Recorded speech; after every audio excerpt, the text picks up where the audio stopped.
R L P, ये restrictions नहीं है, वो कंपनी को हम लोग बोलेंगे। आर बोला मतलब restriction of transfer of shares, transfer of shares. L बोला मतलब limitation of member, limitation on members. P बोला मतलब प्रोहिबिशन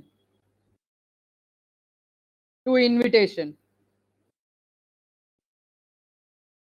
ये तीन कंडीशन जिसके अंदर नहीं आती है वो कंपनी को हम लोग क्या बोलते हैं? Public company. क्या बोलते हैं? Public company. अब इसका आर्टिकल इसको शेयर ट्रांसफर करने के लिए इजीली दे देता है। तो अगर इन शॉर्ट अगर मैं बोलूं तो इसके फीचर्स लाइक दैट कुछ ऐसे है, ध्यान दो। Shares freely transferable,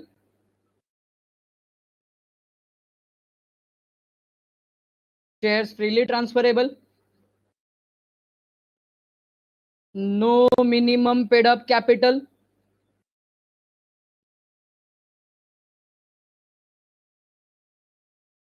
minimum 7 members and maximum, इधर मैक्सिमम लिमिट है क्या?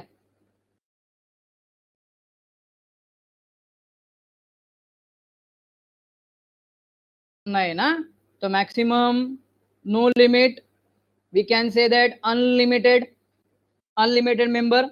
And the last one, subsidiary of public company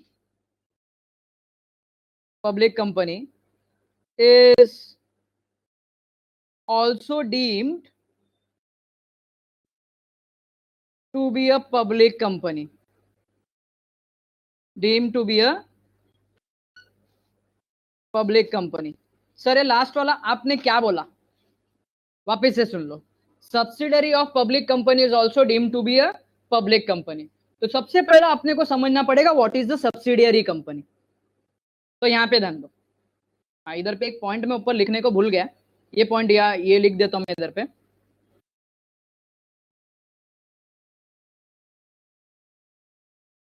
private company का एक पॉइंट अभी याद आया तो लिख देता हूं, छोटा ही से पॉइंट है, बहुत इंपॉर्टेंट है। लेकिन company use word private limited.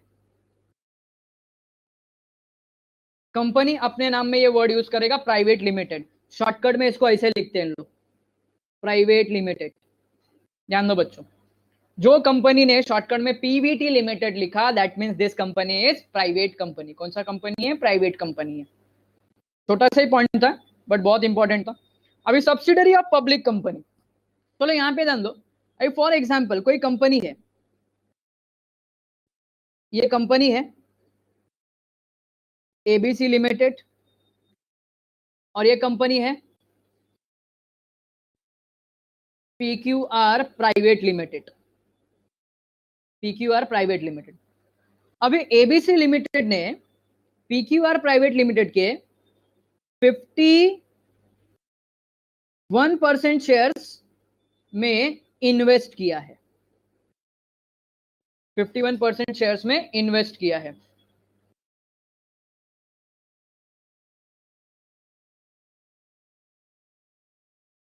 ध्यान दो,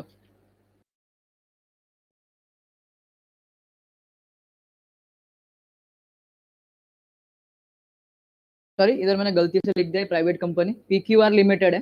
ध्यान दो इधर पे, तो एबीसी लिमिटेड है, 51% शेयर्स इधर इन्वेस्ट किया है। तो मुझे बताओ पावर किसके पास है? शेयर्स में इन्वेस्ट तो कर दिया 51%, पावर किसके पास है? एबीसी के पास या पीक्यूआर के पास?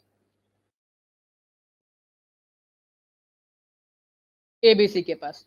तो एबीसी को बोलेंगे होल्डिंग कंपनी और पीक्यूआर को क्या बोलेंगे?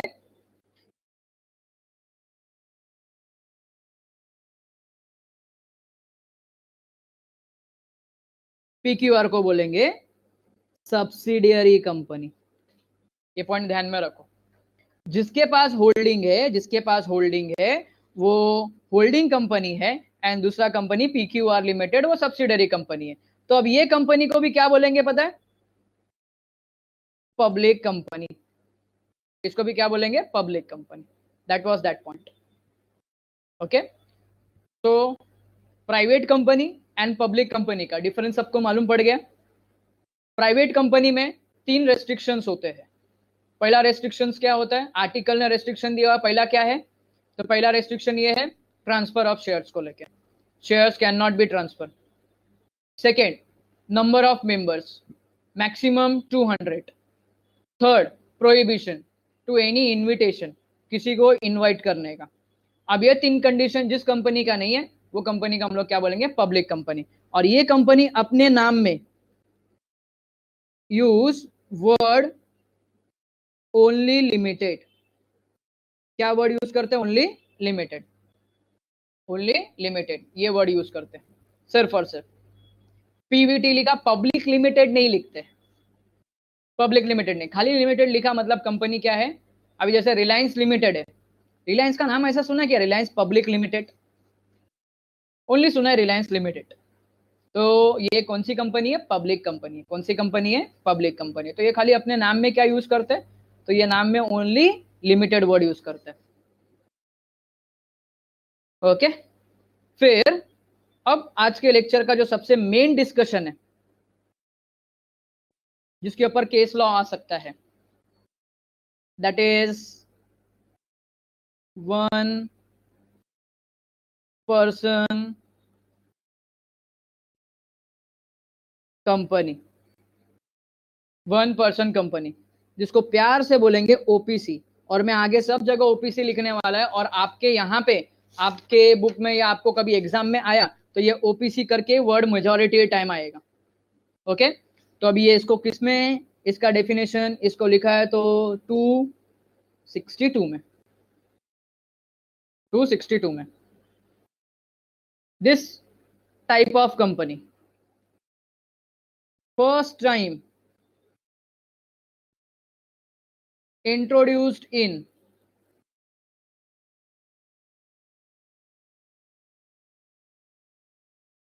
Companies act 2013। मतलब 2000 no minimum paid up capital requirement बोला, मतलब पहला कैसा था 1956 में कि वहां पे कंपनी को, जैसे प्राइवेट कंपनी है, प्राइवेट कंपनी के पास कंपनी अगर बनाने का है तो minimum paid up capital 1 lakh होना चाहिए। पब्लिक कंपनी बनाने का तो minimum paid up capital 5 lakh होना चाहिए। अगर उससे कम मिनिमम पेड अप कैपिटल है तो कंपनी प्राइवेट कंपनी या पब्लिक कंपनी नहीं हो सकती। That was that point. लेकिन अभी यहाँ पे कोई ऐसा रेस्ट्रिक्शन नहीं है। अभी यहाँ पे उसके अंदर जो उनके आर्टिकल्स बोलते हैं उसके अकॉर्डिंगली कंपनी फॉर्म होती है। अभय शंकर ओनर देगा, ओनर कौन होता है? शेयर होल्डर होता है ना। कंपनी में पेड अप कैपिटल बोला मतलब कौन देता है? शेयर होल्डर ही पैसा देगा ना। कंपनी का ओनर मतलब शेयर होल्डर।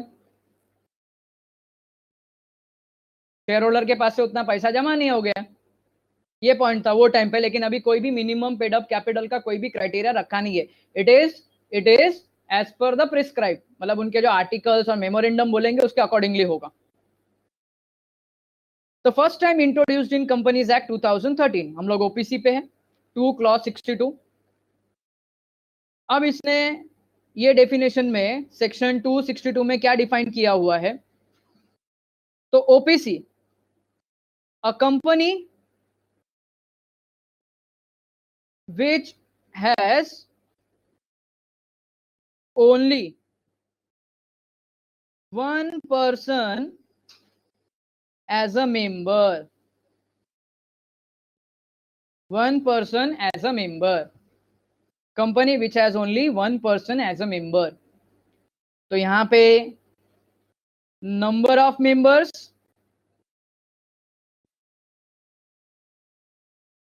मैक्सिमम 1, सॉरी पहला मिनिमम लिख देता हूं, minimum 1 and maximum 1। Minimum and maximum दोनों 1 है। तभी तुम्हारे दिमाग में ये आता होगा कि सर यहां पे अगर मैं बोलूं तो it is like a sole trading concern, बराबर ना। ये सोल ट्रेडिंग कंसर्न है क्या?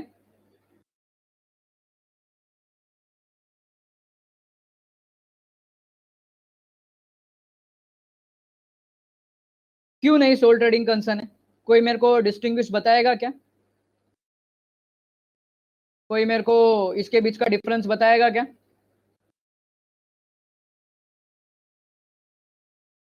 ओ हो। It is a corporate registration. ठीक है, रजिस्ट्रेशन तुमने आंसर दे दिया, लेकिन शुभ ने एक जबरदस्त आंसर दिया है। शुभ ने एक जबरदस्त आंसर दिया है। Separate legal status. Separate legal status. Very good, perfect. OPC is separate legal status, but sole trading concern does not have separate legal status. और एक है, और एक है, लाइबिलिटी। अब ये प्राइवेट कंपनी है, तो OPC का लाइबिलिटी क्या होगा? लिमिटेड होगा या अनलिमिटेड होगा?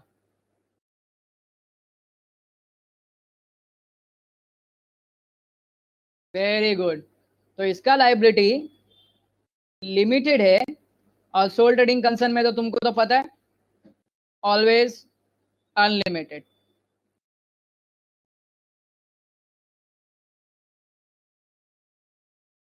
Soul trading concern unlimited. Okay, चलो आगे बढ़ते हैं। अब थोड़ा सा कुछ डिस्कशन OPC के बारे में करते हैं। इधर खतरनाक डिस्कशन है, इसमें से तुमको 99% चांस होता है केस लॉ आने का। 99% चांसेस होता है केस लॉ आने का। अभी ध्यान से सुन लो। चलो, OPC के बारे में कुछ पॉइंट है। पहला, only one person as a member, as the name suggest. Second, as per section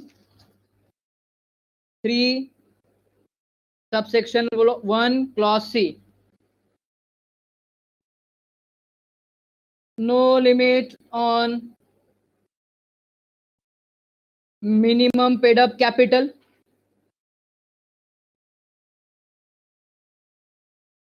इसमें भी वही पॉइंट है, एज प्रिस्क्राइब करके। थर्ड,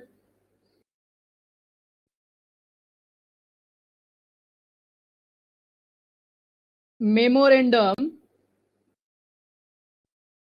मेमोरेंडम, सर ये मेमोरेंडम क्या है? तो एक कंपनी का चार्टर है, कंपनी का मेन रूल इसके अंदर ही होता है। यस, परपेचुअल सक्सेशन है। अभी वही पॉइंट तो बताने जा रहा हूं मैं। Memorandum indicates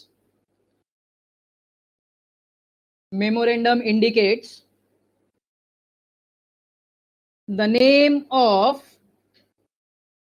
other person. Very important point है ये। Other person who shell become a member, who shall become a member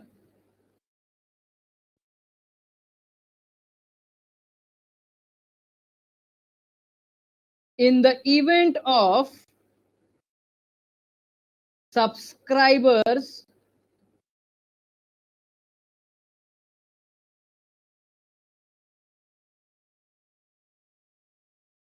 death, or we can say that insolvency.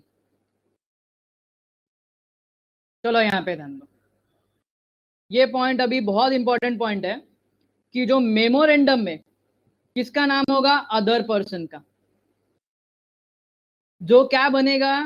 Member बनेगा। कब बनेगा? In the event of subscribers death और insolvency.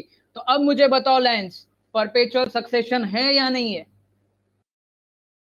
ये question आना ही नहीं चाहिए था, because company have always perpetual succession. Am I right?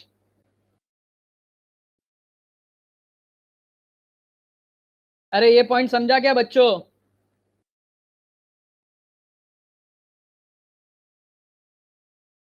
ये पॉइंट समझ में आया?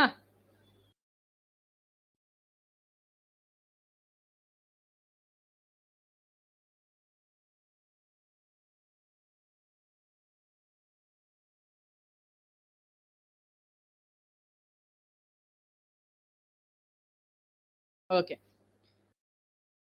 अरे सुन रहे हो तुम लोग?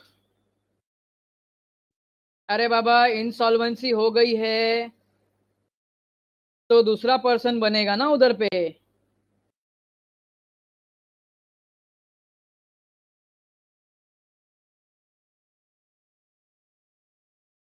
पर्सन इंसॉल्वेंट हो गया है ना, जब पर्सन इंसॉल्वेंट होगा तो कॉन्ट्रैक्ट तो कर ही नहीं सकता कोई चीज के लिए।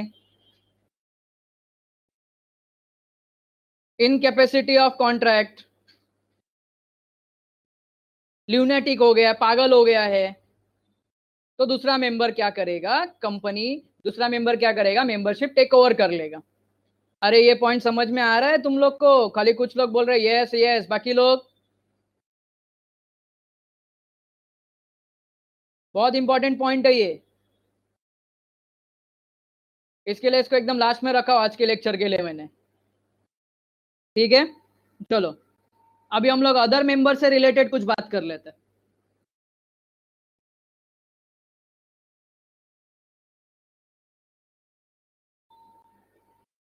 अदर मेंबर, यहां पे ध्यान दो। Other member shall give his prior written consent, जिसका नाम वहां पे लिखा है ना, consent, and same consent shall be filed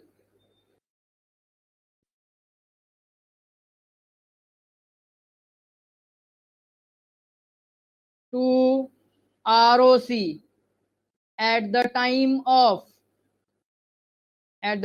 of incorporation। चलो यहां पे ध्यान दो। अब ये आरओसी नया बंदा कौन आ गया है, तो आरओसी का फुल फॉर्म है रजिस्ट्रार ऑफ कंपनी। तो यहां पे ध्यान दो, जिस पर्सन को जिस पर्सन को हम लोग अदर मेंबर अपॉइंट कर रहे हैं, चलो फॉर एग्जांपल मैं मेरा एग्जांपल लेता हूं। अब मैं मेरा एग्जांपल लेता हूं, मैं वन पर्सन कंपनी बना रहा हूं, लेकिन मैंने उदित का नाम मेमोरेंडम में डाला है। उदित का नाम मेमोरेंडम में डाला है, तो मेमोरेंडम फॉर्म करने के टाइम पे उदित का मेरे को रिटर्न कंसेंट लगेगा, ओरली नहीं, रिटर्न कंसेंट लगेगा। रिटर्न कंसेंट वो प्रिस्क्राइब फॉर्म में फिल करके देगा, एंड सेम रिटर्न कंसेंट में किसके पास देगा, आरओसी के पास देगा, रजिस्ट्रार ऑफ कंपनीज के पास। अभी रजिस्ट्रार ऑफ कंपनी कौन है, तो लिसन केयरफुली हाँ बच्चों। मैथ्स वाले तुम्हारे तो बेसिक थे नहीं एसपी के, तो तुमको खाली इतना ध्यान में रखो, जो कंपनीज एक्ट है, अभी ये एक्ट है, रूल तो बन गए, लेकिन चलाने के लिए, रूल बन गया है, इसको चलाने के लिए कोई तो अथॉरिटी लगेगा। तो इसने जो भी पावर है किसको दिया, सेंट्रल गवर्नमेंट को दिया। किसको दिया है, सेंट्रल गवर्नमेंट को, कि central government look after. Central government के पास तो दुनिया भर का काम होता है, तो सेंट्रल गवर्नमेंट ने एक मिनिस्ट्री बनाई है जिसको बोलते हैं एमसीए, जिसको बोलते हैं MCA, ministry of corporate affairs. आप अगर नेट पे सर्च मारोगे एमसीए डालोगे तो आपको मिलेगा वहां पे ministry of corporate affairs. Ministry of corporate affairs के पास भी दुनिया भर के काम है, इसके लिए उन्होंने क्या किया, रजिस्ट्रार ऑफ कंपनीज को अपॉइंट किया है, आरओसी। रजिस्ट्रार ऑफ कंपनीज को अपॉइंट किया है आरओसी, रजिस्ट्रार ऑफ कंपनीज को। ओके, तो बच्चों जो रजिस्ट्रार ऑफ कंपनीज होता है वो जॉइंट स्टॉक कंपनी, उसके जो एरिया में, उसका जो जुडिशियल एरिया है, वो एरिया में जो जो कंपनीज आते हैं, वो कंपनीज के एक्टिविटी को क्या करने का काम करता है, कंट्रोल करने का काम करता है। अभी जो हम लोग अगर कुछ नेसेसरी चेंजेस भी करेंगे, वो किसको इन्फॉर्म करना पड़ता है, आरओसी को। किसको इन्फॉर्म करना पड़ता है, आरओसी को। तो आरओसी ये जो गवर्निंग बॉडी है, ये गवर्नमेंट ने स्टैब्लिश किया हुआ है, बनाया हुआ है। क्यों, तो सिंपल सा रीजन है कि जो अपना कंपनीज है, कंपनीज के जो रेगुलेशन है, कंपनीज के जो वर्किंग्स है, वो वर्किंग्स को सुपरवाइज कर सके एंड कंट्रोल कर सके। आगे,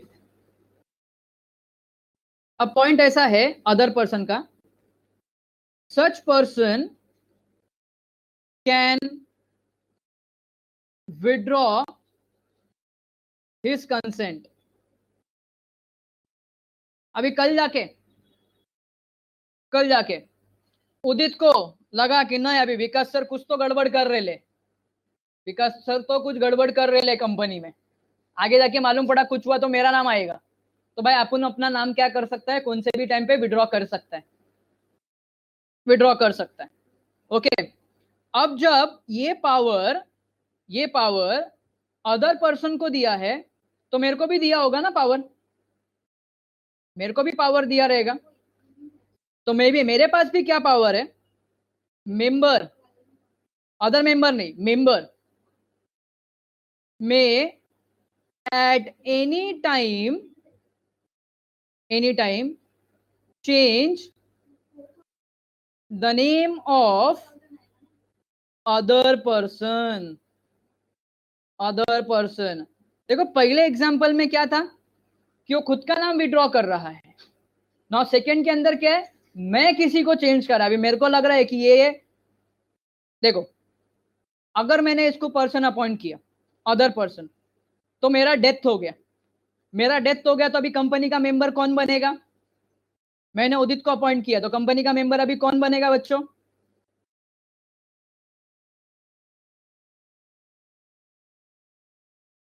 उदित बनेगा, बराबर पढ़ाई है। के लिए मेहनत तो सब करते हैं, लेकिन स्मार्ट स्टडी कौन करता है? प्री एग्जाम ऐप के साथ बनाइए अपनी तैयारी super smart. Pre exam app देता है वाइड रेंज के एग्जाम्स की तैयारी, जैसे JEE, NEET, CAT, CA foundation, CS CET, banking, railway, SSC, MBA entrance, SYJC, com, TYB com और भी बहुत कुछ। Chapter wise tests and mock tests, detailed performance analysis, और अब तैयारी होगी एकदम परफेक्ट। कहीं भी कभी भी पढ़ाई करें, और एक विशाल क्वेश्चन बैंक आपकी तैयारी को बनाए आसान। इंस्टेंट इवैल्यूएशन से तुरंत जानिए अपनी परफॉर्मेंस और पाएं पर्सनलाइज्ड फीडबैक। तो अब देरी किस बात की? प्री एग्जाम ऐप डाउनलोड करें और अपने नाम से रजिस्टर्ड करें, और एक विशाल क्वेश्चन बैंक बिल्कुल फ्री, और अपनी सफलता की कहानी लिखें। लिंक डिस्क्रिप्शन में है। प्री एग्जाम ऐप स्मार्ट उदित तैयारी बनेगा, का साथी। बराबर है। मतलब ये हो सकता है ना कि उदित कुछ ना कुछ साजिश रचेगा मेरे को मारने के लिए, एग्जाम्पल दे रहा हूं खाली, सच में करेगा ना उदित कि अरे मैं मेंबर बनने वाला है, मेरे को मारने के लिए कुछ ना कुछ साजिश करेगा, मेरे को मालूम पड़ गया कुछ ना कुछ तो इसका नाटक चालू है, तो मैं क्या कर सकता है, मैं अदर मेंबर का नाम चेंज कर सकता है, मैं एग्जाम्पल दे रहा हूं खाली, अदर मेंबर का नाम चेंज कर सकता है, बट ये सेम किसको इंटीमेट करना पड़ेगा, सेम टू इंटीमेट, अब मुझे बताओ किसको इंटीमेट करना पड़ेगा, जब मेंबर मैंने अपॉइंट किया तो किसको इंटीमेट किया था, जब मेंबर इसको बताया तो मैंने किसको इंटीमेट किया, आरओसी को, तो ये मेरे को किसको बताना पड़ेगा, आरओसी को बताना पड़ेगा, same is to be intimate to ROC, registrar of companies, same चीज रजिस्ट्रार ऑफ कंपनीज को बताना पड़ेगा। ओके चलो आगे का पॉइंट है, अभी तुम्हारे क्वेश्चन दिमाग में क्वेश्चन आएगा, सर एक मेंबर कितना ओपीसी बना सकता है, एक मेंबर कितना ओपीसी बना सकता है, तो बच्चों एक ही, no person shall be eligible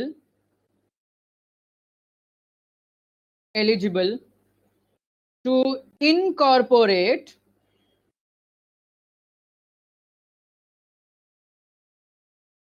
more than one OPC, एक से ज्यादा ओपीसी नहीं बना सकता, और आगे भी पॉइंट है, और नॉमिनी नॉमिनी नॉमिनी बोला मतलब हम लोग ने इसको क्या नाम दिया इधर, other person, other person in more than one OPC. देखो यहाँ पे अभी मैंने एक ओपीसी बनाया तो मैं दूसरा ओपीसी नहीं बना सकता, पहला पॉइंट। सेकेंड पॉइंट,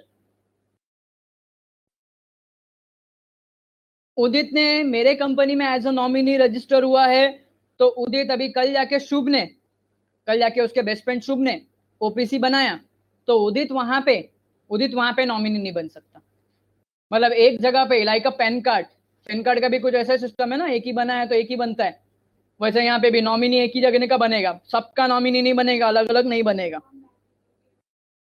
फिर मेंबर बनने के लिए एक कंडीशन है, मेंबर बनने के लिए एक कंडीशन है, मेंबर एंड नॉमिनी बनने के लिए क्या कंडीशन है, ध्यान दो। मेंबर एंड नॉमिनी बनने के लिए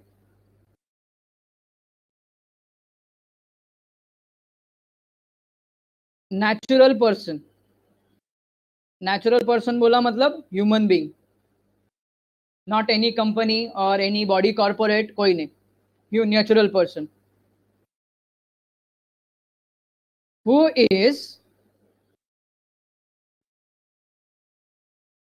Indian citizen and resident in India. ये जो रेसिडेंट इन इंडिया है ना, ये कॉन्सेप्ट इनकम टैक्स से आया है, रेसिडेंट इन इंडिया। अभी पर्सन रेसिडेंट इन इंडिया है, वो कैसा डिफाइन करते हैं, तो यहाँ पे ध्यान दो, वो ऐसा डिफाइन कर देते हैं, रेसिडेंट इन इंडिया कब बोलते हैं, when person stayed in India, in India more than 182 days, more than 182 days during immediately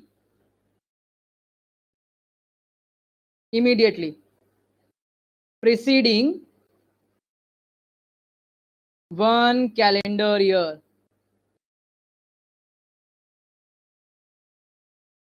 चलो यहाँ पे ध्यान दो, ये बच्चों ये पॉइंट याद रखना, प्रिसीडिंग बोला मतलब क्या, प्रिसीडिंग बोला मतलब क्या, किसी को पता प्रिसीडिंग का मतलब पहले, वेरी गुड, मतलब लास्ट ईयर में, ध्यान दो करंट ईयर की बात नहीं कर रहे, लास्ट ईयर में।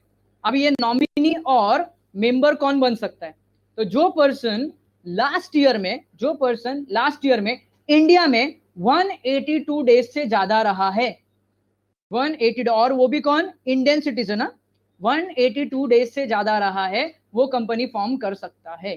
वापिस से सुन लो, वापस से सुन लो, इंडियन सिटीजन होना चाहिए और वो 182 डेज से ज्यादा इंडिया में रहना चाहिए, 182 से ज्यादा दिन इंडिया में रहा तो he is a resident in India. क्या बोलेंगे उसको, रेसिडेंट इन इंडिया। ये टैक्स का प्रोविजन है बच्चों। ये मेंबर एंड नॉमिनी कौन बन सकता है, एलिजिबिलिटी क्या है, इधर मैं लिख देता हूँ शॉर्टकट में, सॉरी ब्रैकेट में, eligibility, okay. And the most important point, no minor shall become member और नॉमिनी। कॉन्ट्रैक्ट एक्ट पढ़ा होगा, कॉन्ट्रैक्ट एक्ट पढ़ा होगा, बराबर है ना।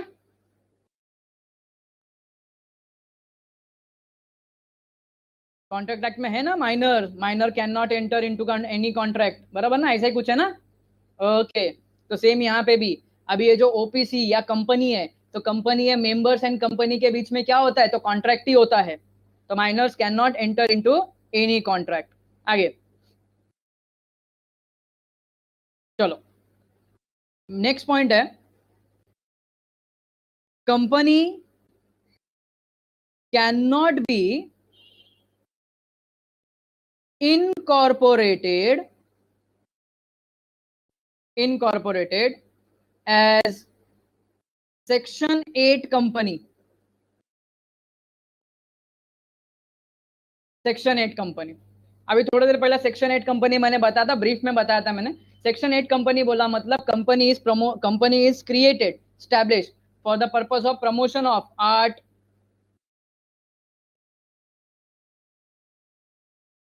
ओके। अभी अभय शंकर ने एक पॉइंट बराबर बोला है कि वो शेयर्स बेनिफिशियल इंटरेस्ट के लिए हो सकता है, बेनिफिट के लिए हो सकता है, ये बराबर पॉइंट उसने बोला अभय शंकर ने।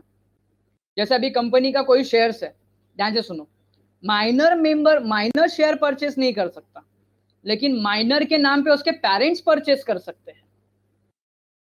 माइनर के नाम पे उसके पेरेंट्स परचेस कर सकते हैं,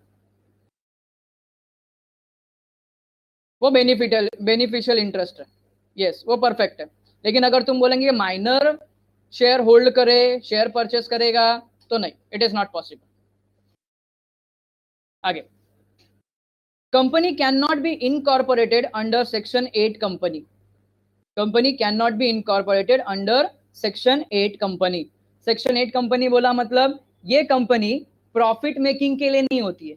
this company is for promotion of art, culture, sports etcetera. कल के लेक्चर में डिटेल में पढ़ेंगे हम लोग। आगे, नेक्स्ट पॉइंट है, but OPC can be converted into private limited company और पब्लिक लिमिटेड कंपनी।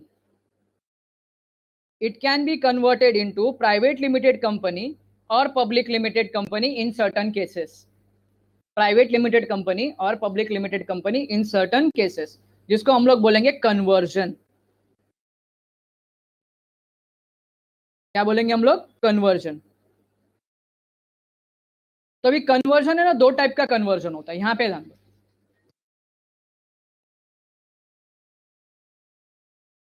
ध्यान दो बच्चों, एक होता है कंपलसरी और एक होता है वॉलंटरी। कंपलसरी एंड वॉलंटरी, इसके ऊपर केस लॉ आते हैं, ध्यान देना। ये कंपलसरी होता है एंड वॉलंटरी होता है। अभी कंपलसरी के लिए रूल क्या है, ध्यान दो। तो कंपलसरी के लिए ये रूल है, when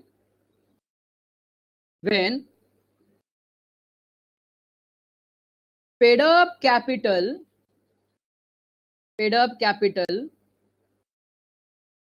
exceeds rupees 50 lakhs, rupees 50 lakh. ध्यान दो। और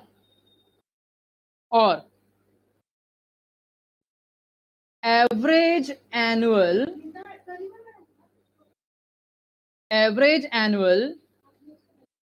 turnover the relevant period exceed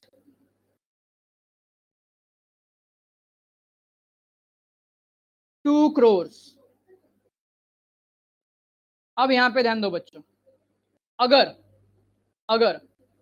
company में देखो, कंपलसरी एंड वॉलंटरी होता है। कंपलसरी कब कन्वर्ट हो जाएगा? तो जब कंपनी का पेड अप कैपिटल 50 लाख से ज्यादा हो जाएगा और एनुअल टर्नओवर का मतलब क्या होता है? Sales, not profit. Profit different होता है। Annual turnover the relevant period exceed ₹2 crores। अगर ये दोनों में से कोई भी कंडीशन सेटिस्फाई हो गई, then compulsory within 6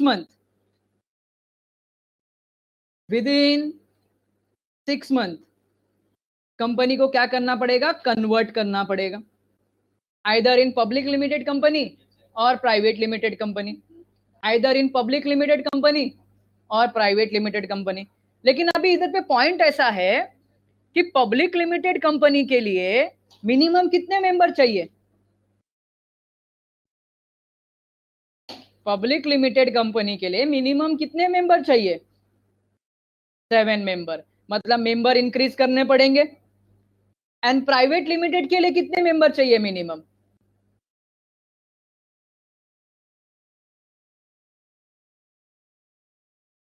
very good, 2 चाहिए। चलो मैं एग्जांपल लेता हूं, ध्यान दो। एग्जांपल लेता हूं, मेरी ओपीसी है, ध्यान दो यहां पे। अभी ओपीसी का 50 लाख का मेरा पेड अप कैपिटल हो चुका है, तो अभी मेरे को कंपलसरी क्या करना पड़ेगा? कंपनी में कन्वर्ट करना पड़ेगा। तो कंपनी में कन्वर्ट करेगा तो मेरे को मिनिमम कोई एक पर्सन का जरूरत है। अगर मेरे को देवांशु आके बोलता है कि मैं आपके कंपनी में इन्वेस्ट करने को रेडी है, तो मुझे बताओ प्राइवेट कंपनी बन सकती है अभी?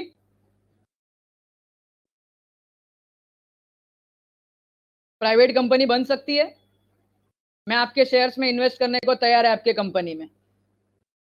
यस, अभी प्राइवेट कंपनी बन सकती है क्योंकि मिनिमम 2 मेंबर चाहिए, प्राइवेट कंपनी बन जाएगा। चलो, ये था कंपलसरी एक्शन। अब आते हैं वॉलंटरी में। ध्यान दो बच्चों, वॉलंटरी में, वॉलंटरी के अंदर हम इसको कन्वर्ट कर सकते हैं, लेकिन पॉइंट इज दैट, ध्यान दो, पॉइंट इज दैट, पॉइंट ऐसा है, कब कर सकते हैं लोग? After after 2 years, after expiry of 2 years from incorporation। फिर इधर पे कोई लिमिट नहीं आएगी, फिर यहाँ पे कोई लिमिट देखा नहीं जाएगा। अगर वॉलंटरी मेरे को क्या करने का है, कन्वर्ट करने का, लेकिन कितने ईयर्स के बाद में कंपलसरी? 2 years के बाद में। अब मुझे यहाँ पे एक में केस लॉ बोल रहा हूं तुमको, मेरे को खाली आंसर देना। शुभ की वो ओपीसी है, शुभ की ओपीसी है, एंड शुभ को इनकॉर्पोरेट करके 4 साल हो गए हैं। कितने हो गए? 4 साल हो गए। अभी शुभ के पास है ना टोटल 10 लोग आते हैं, बोलते हैं मेरे तेरी कंपनी बहुत अच्छी चल रही है, हम लोग को भी तेरे कंपनी में इन्वेस्ट करने का, हम लोग भी शेयर परचेस करेंगे तेरे कंपनी का। तो मुझे बताओ वो जो बाकी के 10 लोग हैं, वो 1 पर्सन कंपनी में, बाकी के 10 लोग हैं 1 पर्सन कंपनी में इन्वेस्ट कर सकते हैं क्या?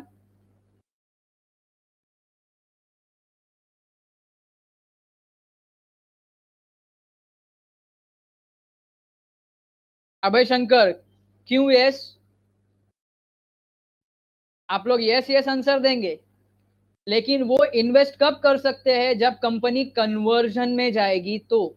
अगर कंपनी कन्वर्ट होगी नहीं तो उन लोग इन्वेस्ट नहीं कर सकते हैं। हाँ, अगर शुभ बोलता है कि कन्वर्ट करेंगे पब्लिक कंपनी या प्राइवेट लिमिटेड कंपनी में, तो कोई प्रॉब्लम नहीं है। अच्छा, अभी 4 साल हो गए, तो अभी शुभ कंपनी ये कन्वर्ट कर सकता है क्या प्राइवेट कंपनी में? शुभ अभी प्राइवेट कंपनी में कन्वर्ट कर सकता है वॉलेंटरली? ओके, यस, नाउ शुभ अभी प्राइवेट कंपनी में वॉलेंटरली अपने कंपनी को कन्वर्ट कर सकता है, कन्वर्ट कर सकता है। ओके, अब यहां पे ध्यान दो बच्चों, पॉइंट ध्यान में रखो, डायरेक्टर्स और मेंबर को रिलेटेड पॉइंट है, डायरेक्टर्स एंड मेंबर्स को रिलेटेड पॉइंट है। एक काम करता हूं, इसका एक पॉइंट खत्म करके फिर ये पॉइंट बताता हूं तुमको मैं। इसका एक पॉइंट बचा है, एक पॉइंट ये बचा है, कॉन्ट्रावेंस ऑफ प्रोविजन। ये कॉन्ट्रावेंस का मीनिंग क्या है?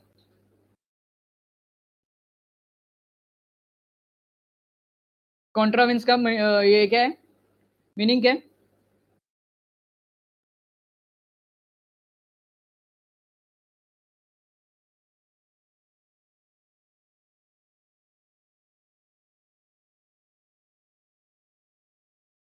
Opposite, okay.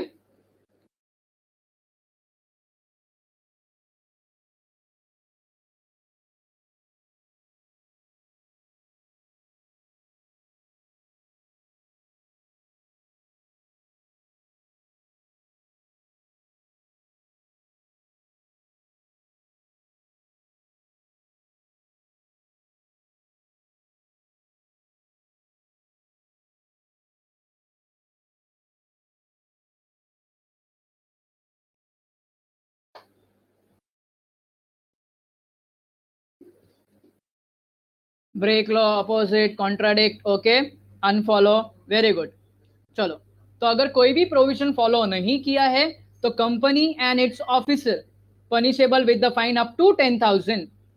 10,000 से कम भी हो सकता है but maximum 10,000। And per day, अगर डिफॉल्ट कंटिन्यू रहा तो पर डे कितना? 1,000। डिफॉल्ट कंटिन्यू रहा तो पर डे 1,000। ओके, अब पॉइंट इधर आता है कि कंपनी के अंदर डायरेक्टर्स और मेंबर्स कितने होने चाहिए। तो अभी जैसे अगर मैं कंपनी की बात करूं बच्चों, यहां पे ध्यान दो, कंपनी की बात करूं तो mainly we have 3 companies, private company, public company and OPC, 1 person company. तो बच्चों यहां पे ध्यान से देख लो, सीएस वाले पढ़े, सीए का मैंने पढ़ा है कि नहीं मुझे याद नहीं आ रहा है, लेकिन अभी यहां पे ध्यान दो, मेंबर्स, डायरेक्टर्स पब्लिक कंपनी में। अभी प्राइवेट कंपनी में मेंबर्स, ये तो हम लोग ने ऑलरेडी पढ़ा है, मिनिमम कितने 2, मैक्सिमम कितने 200। डायरेक्टर्स में यहां पे भी क्राइटेरिया मिनिमम मैक्सिमम का, मिनिमम 2, सीएस वाले तुमको पढ़ाया मैंने, मैक्सिमम 15। ध्यान दो बच्चों, मिनिमम मैक्सिमम। अब जाते हैं पब्लिक कंपनी में, पब्लिक कंपनी में, पब्लिक कंपनी में मेंबर्स, डायरेक्टर्स, ध्यान दो, मेंबर्स मिनिमम कितने 7, मैक्सिमम कितने अनलिमिटेड। लेकिन जब बात डायरेक्टर्स की आती है तो इधर चाहिए मिनिमम 3, मैक्सिमम 15, मिनिमम 3, मैक्सिमम 15। और अगर मैं अभी ओपीसी की बात करूं तो ओपीसी में मेंबर्स को लेके जरा बात करेंगे तो मेंबर्स मिनिमम 1, मैक्सिमम 1। और अगर डायरेक्टर्स की बात करूं तो डायरेक्टर्स मिनिमम 1, मैक्सिमम 15। ध्यान दो बच्चों, मिनिमम 1, मैक्सिमम 15, हर जगह मैक्सिमम 15 है कंपनीज के अंदर। लेकिन अगर कंपनी को 15 से ज्यादा डायरेक्टर चाहिए, कंपनी को 15 से ज्यादा डायरेक्टर चाहिए, तो कंपनी डायरेक्टर का नंबर इंक्रीज कर सकती है क्या?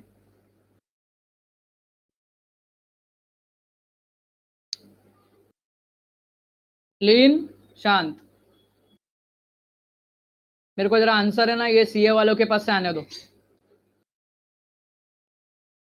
अरे हाँ या ना कुछ तो बोलो, नहीं पता तो वो भी बोलो, डोंट नो। तुम्हारा शॉर्टकट है IDK, अगर वो लिख के भेजने का है ठीक है, चलो बता दिया तुम लोग ने। तो यहाँ पे ध्यान दो, company can increase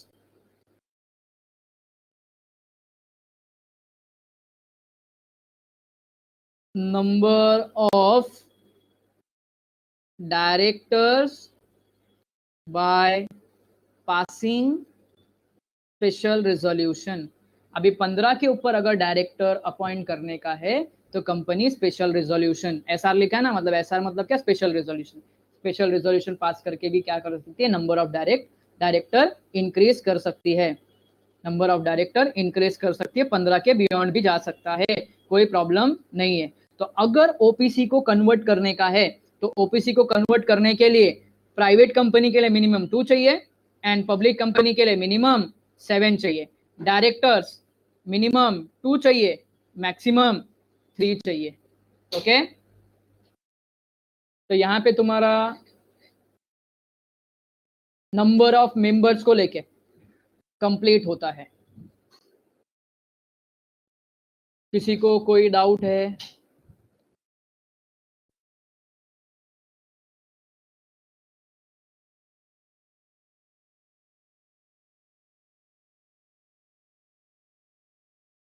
it depends, अभी एसआर में कितना है, क्योंकि मैक्सिमम लिमिट अभी कुछ दिया नहीं है, इसके ऊपर अभी तुम कितना भी बढ़ा सकते हो, लेकिन मेजोरिटी टाइम पे कुछ लोग 20 से ज्यादा नहीं रखते हैं। डायरेक्टर भी बढ़ाएंगे कितने, क्योंकि बाकी सब डायरेक्टर को भी लिमिटेशन है ना, एक डायरेक्टर मैक्सिमम 20 कंपनीज का डायरेक्टर हो सकता है। एक डायरेक्टर मैक्सिमम 20, डायरेक्टर की बात करो, कंपनी की बात नहीं करो, एक डायरेक्टर मैक्सिमम 20 कंपनीज का डायरेक्टर हो सकता है, जिसके अंदर पब्लिक कंपनी में मैक्सिमम 10।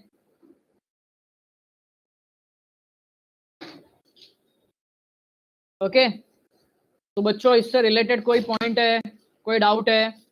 देखो ये जो है ना, ये ओपीसी, ओपीसी को स्टार मार्क करके रखना, इसके ऊपर से एक केस लॉ आने का मेजोरिटी टाइम चांसेस होता है। अरे बोलो, कुछ टर्म नहीं समझा? स्क्रॉल डाउन करता हूं मैं, देखो किधर पे तुमको अगर याद आता रहेगा कि सर हमको कोई पॉइंट नहीं समझा तो बताना।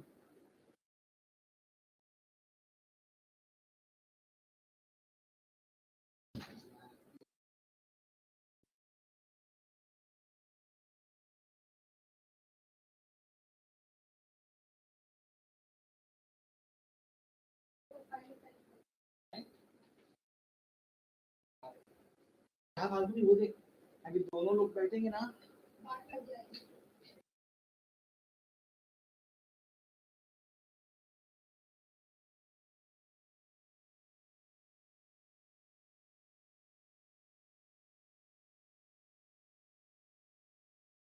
सम कौन सा, सम कौन सा रे ये चुप?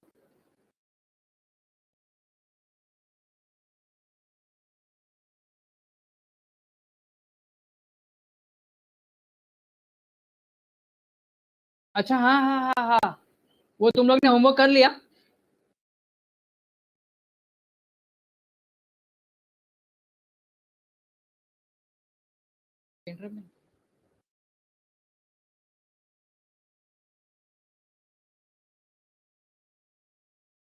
ओके ठीक है, मैं आज के लेक्चर में अभी नहीं करता, ऑलरेडी अपना टाइम ज्यादा हो गया है, नेक्स्ट लेक्चर में हम लोग उसको डिस्कस करते हैं। ओके,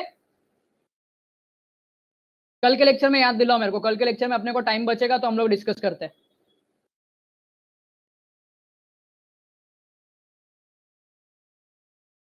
ठीक है, ओके स्टूडेंट्स, कोई और डाउट है किसी को? तुम लोग हाँ या ना में कुछ नहीं बोलते हैं, तुम्हारा सबसे बड़ा कंप्लेन है। कुछ तो बोलो, मालूम तो पड़े, समझा नहीं समझा, बाद में जाके दूसरे लोग को बोलने का मतलब नहीं है कि सर ने पढ़ाया और समझा नहीं हम लोग को। मेरा कोई प्रॉब्लम है मेरे को बोलो, एक नहीं 2 बार समझाऊंगा, लेकिन प्लीज कुछ भी है तो बोलो। ठीक है, चलो एक बार तुम लोग ये पेज नंबर, अभी तुम्हारे इधर क्या है नया मॉड्यूल में पता नहीं, 5.10 में और 5.9 पे कुछ तो भी है ऐसा, एक बार रीड कर लेना। ठीक है, और सीएस वालों तुम्हारे इधर उल्टा इससे कम ही होने वाला है, लेकिन तुमको खाली ऑब्जेक्टिव के लिए याद रखने का है। ठीक है, ओके स्टूडेंट्स, चलो बाय एंड टेक केयर।